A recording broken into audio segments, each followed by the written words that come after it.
네, 한판 브리핑 김수민 평론가와 함께합니다. 어서 오십시오. 네, 반갑습니다. 자, 오늘 3.1절 그리고 대선을 8일 남겨둔 날이기도 한데 정치권의 3.1절 메시지를 놓고도 공방이 있었습니다. 먼저 문 대통령의 메시지부터 들어볼까요? 네, 문재인 대통령이 임기 내 마지막 3.1절 기념사입니다. 그렇기 때문인지 새로운 논의나 구체적인 제안 이런 것보다는 원론적인 입장을 재확인하는 메시지가 나왔고요. 예. 대일 및 대북 메시지는 축소가 됐습니다. 일단 코로나 위기 속에서 국제 질서가 요동치고 있다. 힘으로 패권을 차지하려는 자국 중심주의도 다시 고개를 들고 있다라고 하면서 우크라이나 침략을 간접적으로 언급하는 그런 모습을 보였고요. 3.1 독립운동의 정신이 오늘 우리에게 주는 교훈은 강대국 중심의 국제 질서에 휘둘리지 않고 우리의 역사를 우리가 주도해 나갈 수 있는 힘을 가져야 한다는 것이라고 얘기했습니다. 그리고 남북 관계에 대해서는 우리의 평화는 취약하다. 대화가 끊겼기 때문이라고 하면서 평화를 지속시키기 위한 대화의 노력이 계속돼야 한다라고 밝혔고요. 일본에 대한 언급은 이렇습니다. 가까운 이웃인 한국과 일본이 한때 불행했던 과거 역사를 딛고 미래를 향해 협력할 수 있어야 한다라고 말하면서도 한일 관계를 넘어서 일본은 역사를 직시하고 역사 앞에서 겸허해야 한다.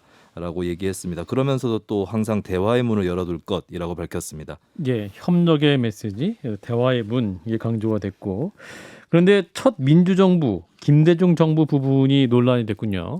네, 그렇습니다. 문 대통령이 언급했던 대목은 문화예술을 발전시킨 힘이었는데요. 그것이 민주주의다라고 얘기하면서 첫 민주정부였던 김대중 정부는 자신감을 가지고 일본 문화를 개방했습니다라는 표현을 썼습니다. 예. 이에 대해서 국민의힘의 반발이 나왔는데요. 황교안 선대본부 대변인은 대선을 앞두고 국민의힘이 뿌리를 두고 있는 문민정부를 애써 무시하려는 것인가? 아니면 임기 마지막 3.1절까지도 지긋지긋한 편가르기로 국민 분열을 이야기하려 함인가라고 하면서 김대중 정부가 왜 첫 민주정부냐 뭐 이런 취지의 논평을 내놨습니다. 김영선 정부인데 왜 김진 정부랑 했느냐 뭐 이렇게 그렇습니다. 얘기하는 것 같고요. 예, 믿기 힘든 매우 부적절한 인식이며 선거 개입의 의도마저 엿보인다 이런 비판도 있었습니다. 예, 그런 가운데 주요 대선 주자들도 오늘 3.1절 관련 메시지를 냈는데 이 메시지 내는 와중에도 서로 충돌했습니다. 그렇습니다. 이재명 후보는 오늘 KBS 방송 연설을 가졌는데요. 이번 일본 자위대 한국 진입 관련 발언 이것은 윤석열 후보를 겨냥한 것인데 이 윤 후보의 외교 안보 인식에 상당한 문제가 있다는 생각이 들었다.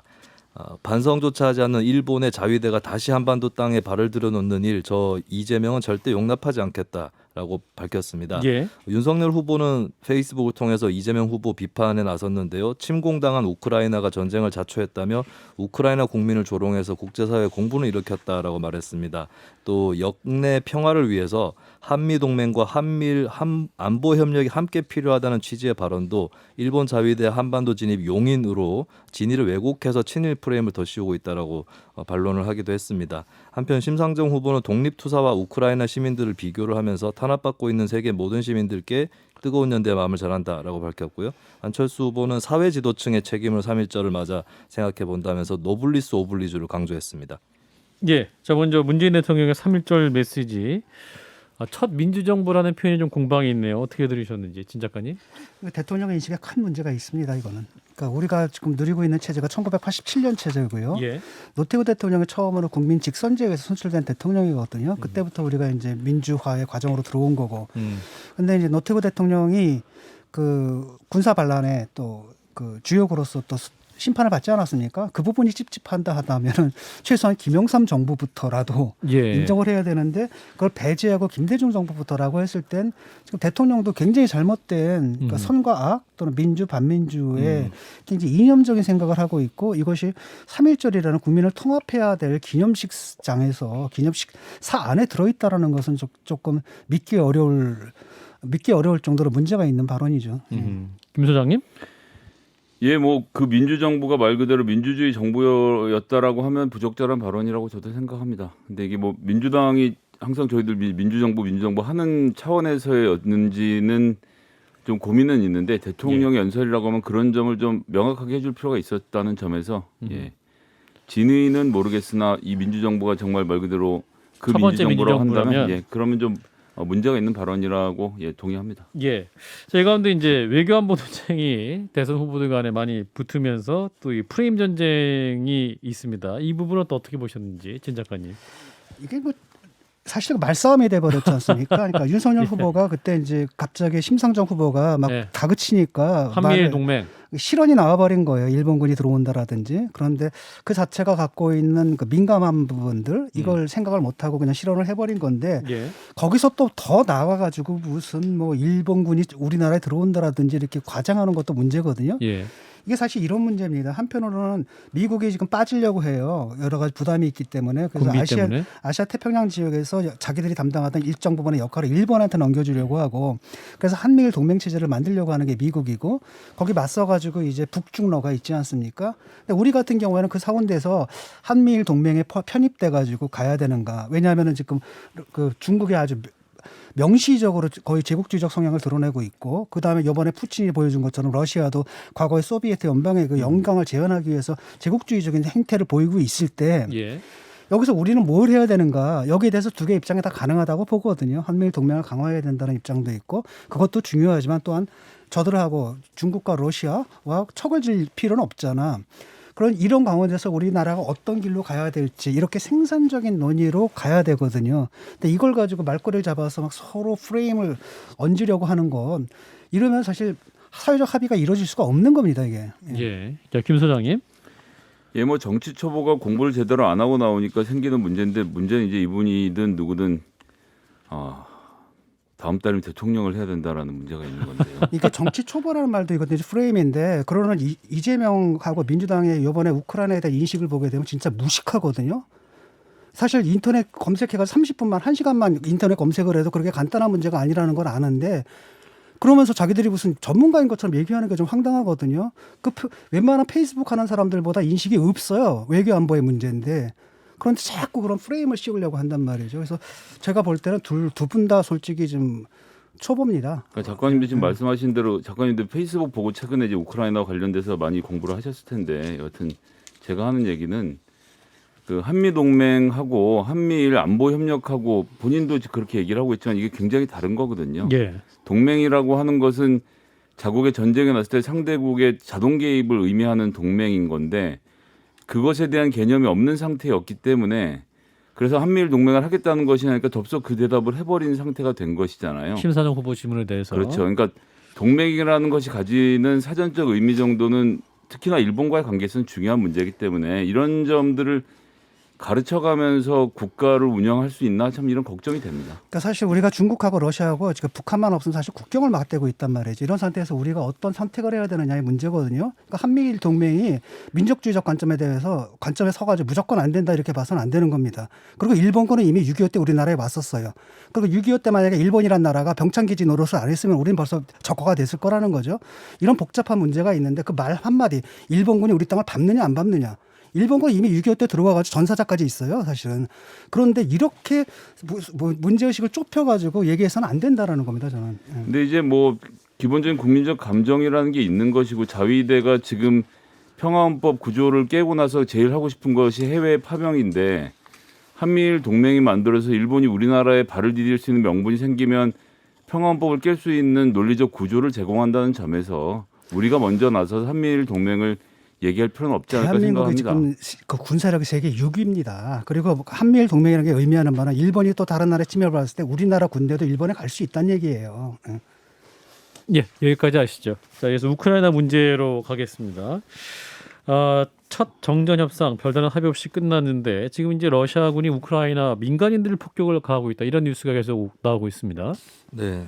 첫 정전 협상은 우크라이나 북부 국경에 가까운 벨라루스 고멜주라는 지역에서 열렸습니다. 5시간 회담을 하다가 우리 시각으로 오늘 새벽 1시쯤에 마무리를 했는데 예. 여기서 정전과 비무장화 관련된 내용을 논의를 했고 2차 회담은 수일 내로 폴란드 벨라루스 국경 쪽에서 이루는 것으로 일단 가닥을 잡았습니다. 근데 러시아 측은 합의를 기대할 만한 지점을 찾았다 이런 말을 했는데요.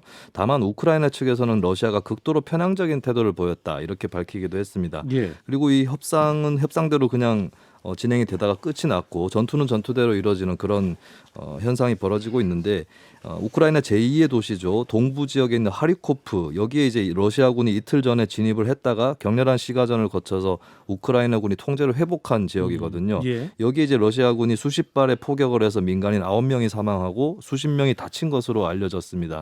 우크라이나 측은 러시아군이 국제법상 금지된 대량 살상 무기인 진공포탄을 썼다 이렇게 주장을 하기도 했고요. 진공폭탄. 그렇습니다. 한편 러시아군은 우크라이나 수도인 키예프로 또 진군을 하는데 64km의 더 길어진 행렬이 포착됐다라는 보도가 또 나왔습니다. 우크라이나군의 거센 저항으로 좀처럼 진격을 하지 못하고 있다가 전술을 바꿔서 뭐 탱크라든지 이런 것들 더 가세시켜서 더 공격적으로 나서는 것이 아니냐 이런 관측이 나옵니다. 예. 자, 여기서 현지를 연결을 해서 또 상황을 들어보겠습니다. 지금 우크라이나 키예프 인근 자택 지하실에 피신 중이세요. 고려인으로 한국어를 현지에서 가르치고 있는 강정식 키예프 국립외대 교수를 사전에 저희가 인터뷰했습니다. 교수님 안녕하십니까? 안녕하십니까?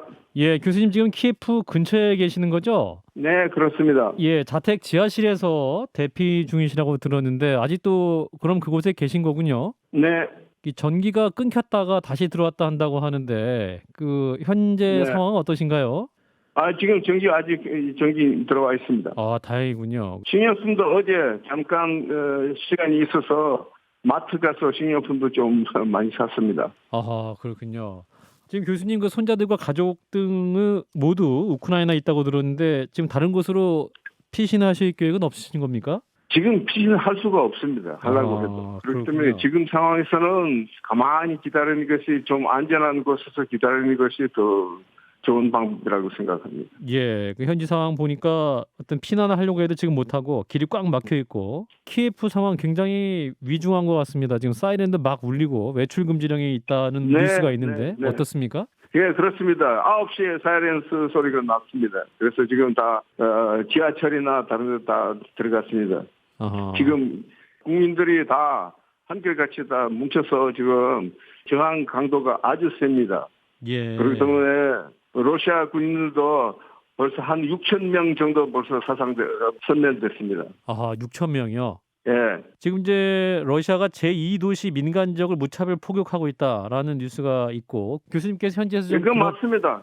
그 말이 맞습니다. 어제 예. 하리코브를 심한 폭격에 인하여 예. 파괴된 건물들이 많이 사상자 수도 많이 늘어났습니다. 예. 그래서 오늘 시내에서 하리코브 시내에서도 오늘도 격전이 벌어지고 있습니다. 예, 우크라이나 제2 도시인 하리코프에서 예, 그렇고 또 어제 또 그 러시아군이 살상 무기인 진공폭탄을 이용했어요. 네. 진공폭탄. 진공폭탄. 그다음에 또 그라드라 하는 쌀이기 로켓도 이용하고 예. 사상자 수도 많이 늘어났어요 어제. 예, 살인 도시는 로켓도 이용하고 진공폭탄도 예. 사용하고. 그래서 하리코브는 많이 지금 도시가 파괴됐어요. 그 건물도 많이 파괴됐어요.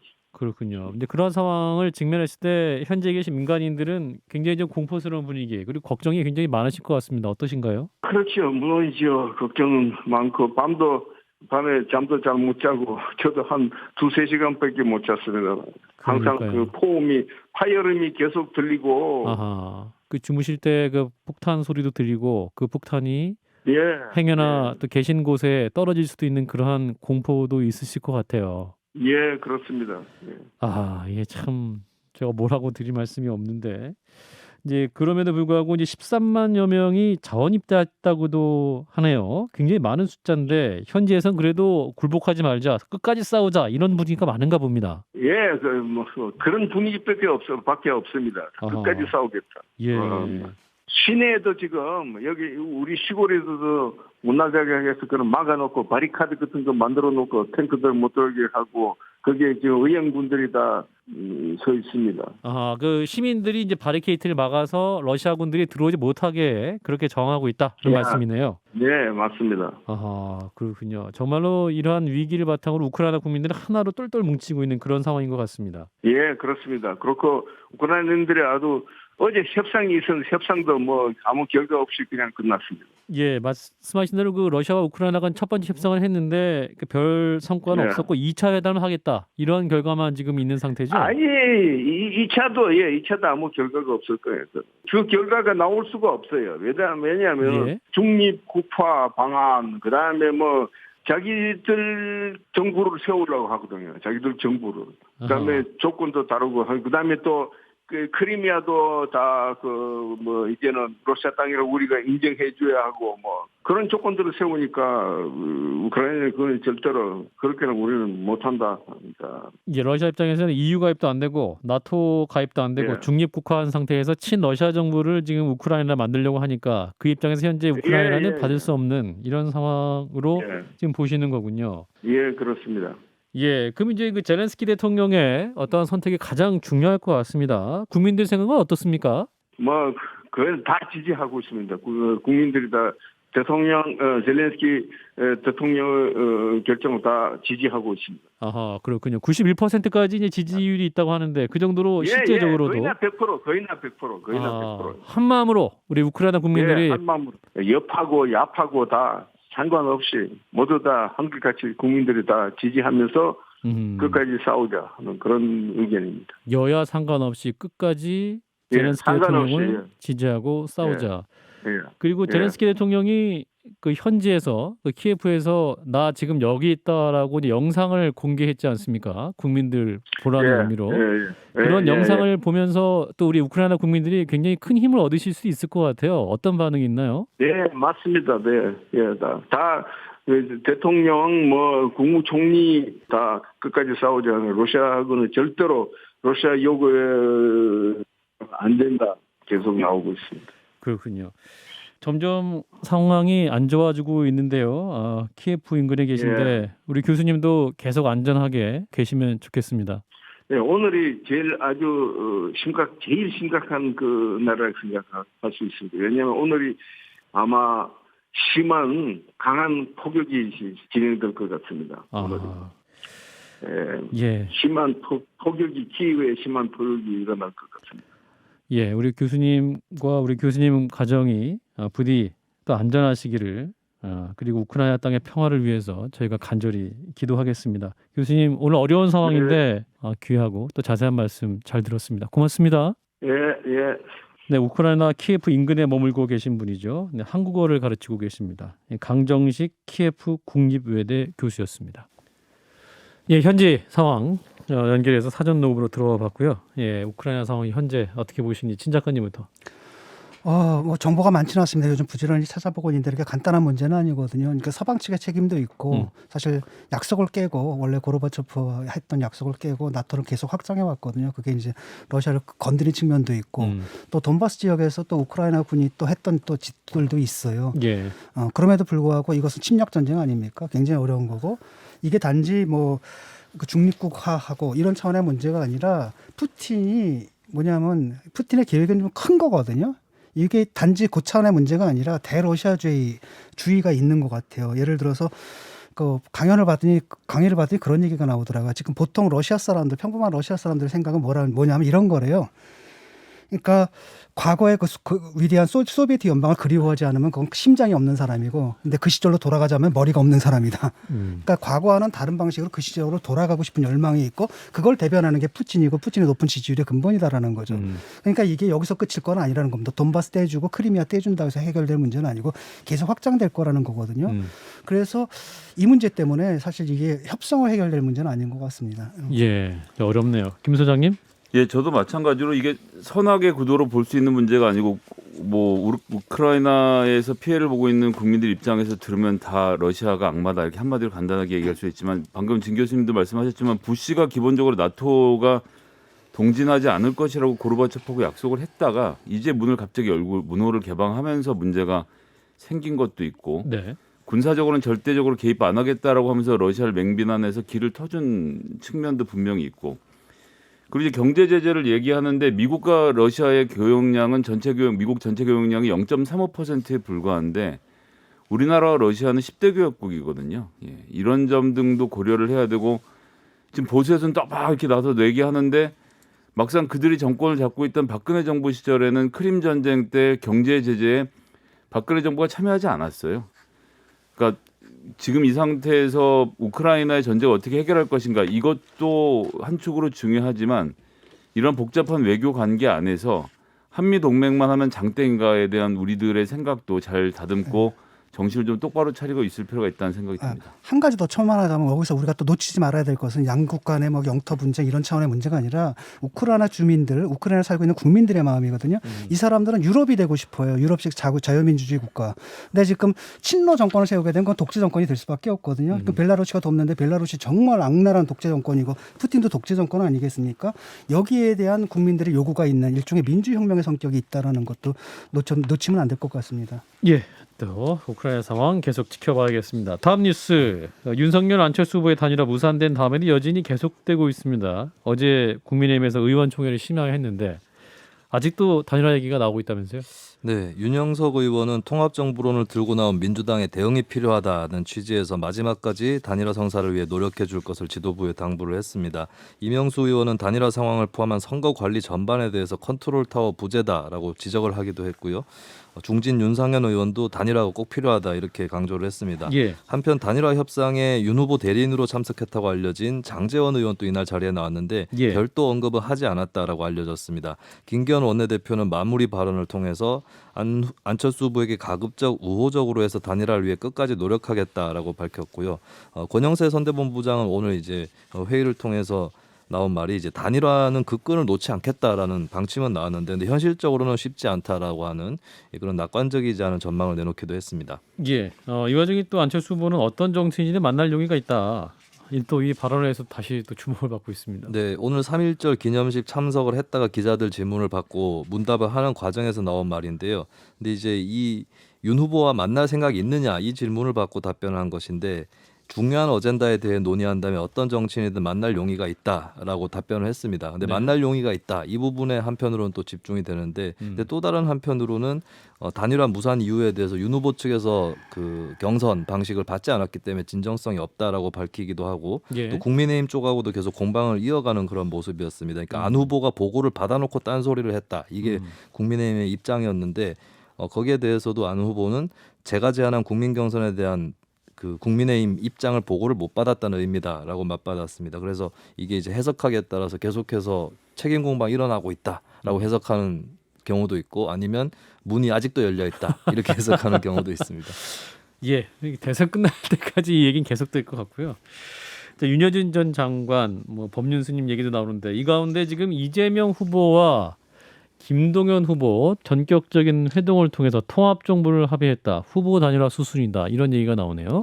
네, 그렇습니다. 오늘 오후 5시 30분부터 두 사람이 만났다. 이렇게 이제 민주당에서 전해 왔는데 계속해서 협상 소식이 뜨고 있고요. 그리고 예. 이제 합의 내용이 알려지고 있는데 합의는 이제 민주당에서 최근에 제안을 했었던 책임 총리제라든지 네. 또 4년 중임제 이런 것들을 개헌 방안에 담겠다라고 하는 것이고 4년 중임제 개헌이 되면 이제 임기를 1년 축소해야 되는 문제가 있는데 네. 거기에 대해서도 하겠다라고 양쪽이 이제 합의를 하는 그런 것까지는 진행이 됐다라고 합니다. 그리고 이 개헌안은 1년 내로 발표를 할 것이다라고 하는 거고요. 이제 남은 관건은 이런 정책적 합의 말고 국민통합정부 구성이라고 하는 합의는 이루었는데 김동연 후보가 대선 후보로 사퇴할 것이냐라고 하는 것인데 민주당에서는 이제 뭐 단일화 수순을 밟지 않겠느냐 이런 얘기가 흘러나오고 있고 일단은 김동연 후보 쪽에서 그에 대한 명확한 얘기는 아직은 하지 않고 있는 것으로 알려지고 있습니다. 예, 추가 논의를 할 것이다. 뭐 이렇게 얘기가 나오고 네네. 있고 어제 김동연 후보가 저희 방송에 나왔었는데 직간접적으로 소통하고 있다. 이렇게 계속 소통이 있을 것으로 보이네요. 자, 어떻게 들으셨는지 진 작가님부터. 그 단일화는 이미 이제 끝났고요. 안철수 후보와 윤석열 후보. 분명히 그때 사실은 단일화 협상을 하고 있었다는 걸 몰랐잖아요. 근데 그걸 갖다 윤석열 후보 측에서 그냥 확 공개를 해버렸거든요. 그러니까 판을 깨겠다는 얘기고 그 책임을 저쪽으로 넘긴다라는 거고 일종의 안철수 고사작전 이런 거라고 할 수 있죠. 책임론을 안철수 완주를 후보에게 한다든지 실제로는 뒷구멍으로 우리가 이렇게 협상을 해왔다라고 하면서 안철수한테 마저 붙어있던 그걸 지지율을 빼오겠다라는 그런 의도를 저는 읽었습니다. 그래서 예. 이게 정말로 저 윤석열 후보 측에서 다급해지지 않는 이상은 더 이상 이제 의미가 없는 논의라고 저는 생각합니다. 김 소장님. 예, 안철수 후보의 단일화는 한마디로 지지율에 의한 산수 단일화였는데 윤석열 후보는 플러스에서 지지율 단일화를 얘기했다가 둘이 이제 잘 안 됐죠. 그러고 있는 와중에 어쨌든 선거 특히 요 최근에 열세였던 이재명 후보 정치 개혁에 대한 이야기를 꺼내고 통합정부에 대한 이야기를 꺼냈을 때 사람들이 뭐 하겠냐부터 시작해서 여러 가지 비아냥들이 있었는데 김종인 위원장 어제 의외였다. 여당 후보가 이걸 받을지 몰랐다. 이런 발언도 하셨고 오늘 윤여준 전 장관 포함한 주요 이 보수 중도 인사들의 통합정부 해라라는 선언 예. 이거 뭐 이재명 후보가 받겠다라고 또 했고 김동연 후보와의 접촉 등 가치에 의한 단일화가 이루어지고 있는 것으로 보여지고요. 그러니까 후보를 나가느냐 안 나가느냐의 문제가 아니라 많은 중도층에 계신 분들이 이젠 정말 통합정부를 구성해야 되는 때고 어느 쪽에는 힘센 사람이 이걸 받았으면 좋겠다라는 그 요구에 이재명 후보가 답변하는 모습은 굉장히 좋은 모습이라고 생각을 해서요. 예. 이런 흐름이 중도층들에게는 상당한 영향을 미치지 않을까라고 생각하게 됐습니다. 소구력이 어느 정도는 있어요. 근데 너무 늦었어요. 너무 늦어가지고 지금 진정성을 좀 의심받고 있는 측면이 있거든요. 8일 남은 상황에서. 네. 그리고 이제 이게 참 좋은 카드인 게 뭐냐면 이번에 그 정치 토론 3차 토론의 이주제였잖아요. 네네. 근데 그 부분에 대해서 윤석열 후보가 갖고 있는 안이 아예 없더라고요. 토론회에서 그 빈틈을 치고 들어온 거고 거기에 대해서 그렇기 때문에 제가 볼 때 나름대로 괜찮은 카드다. 그래서 저 같아도 좀 솔깃하거든요.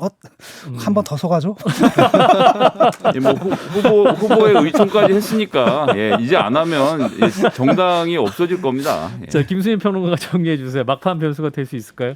네, 이거는 이제 단일화하지 않는다 할지라도 네. 다당제를 지지하는 시민들 이 이재명 후보를 찍어달라라고 하는 그런 신호는 될 수 있겠다. 근데 이제 진 교수님도 말씀을 하셨지만 좀 늦어서 이제 진정성에 의심이 가는 부분 또 없지는 않을 겁니다. 그 부분이 이제 막판 변수일 것 같고 저는 이제 윤석열 후보가 안을 내놓지 않았는데 예. 윤석열 후보가 안을 내놓느냐 아니냐 이게 굉장히 큰 관건이 될 것 같고 이 묘하게 여기서 좀 물밑 움직임을 하는 장본인이 김종인 전 위원장이거든요. 예. 김종인 전 위원장이 이걸 좀 이끌어낸 측면이 분명히 있는데 한편으로는 이것이 윤석열 후보에게 보여주는 시위가 아닐까. 아하. 윤석열 후보 당신도 방안을 내놔라.